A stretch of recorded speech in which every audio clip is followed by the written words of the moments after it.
J'ai compris en faisant l'énéagramme que ce juge intérieur, finalement, je pouvais le mettre au service d'autre chose. C'est le mettre au service de cet observateur intérieur qui n'était plus là pour juger, mais plutôt pour prendre le recul et quelque part me protéger et canaliser mon énergie et ne pas la dépenser inutilement sur ce qui va et ce qui ne va pas. Le fait d'avoir fait l'énéagramme m'a permis de prendre conscience de mes excès, de ce trop de jugement vis-à-vis de soi, vis-à-vis des autres.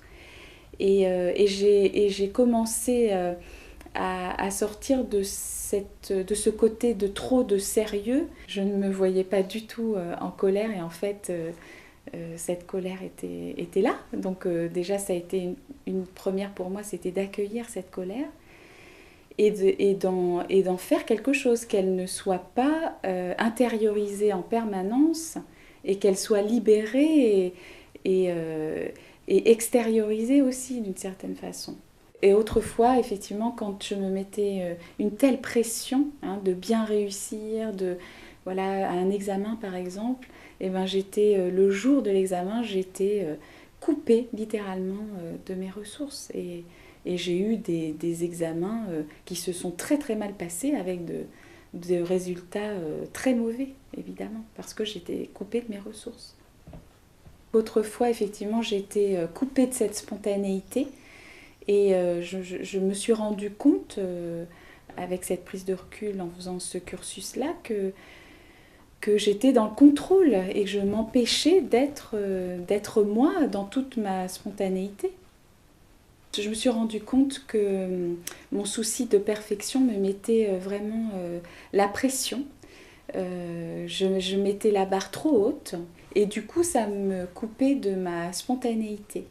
Et une fois avoir démarré le cursus, j'ai commencé à bouger ces curseurs, j'ai commencé à lâcher sur le souci de la perfection pour m'autoriser, pour me donner la permission en fait, de ne pas être parfaite. Et en me donnant cette permission-là, j'ai pu contacter cette possibilité dans mon travail d'improviser par exemple. En recontactant cette spontanéité, j'ai retrouvé pleinement, je pense d'une part, confiance en moi.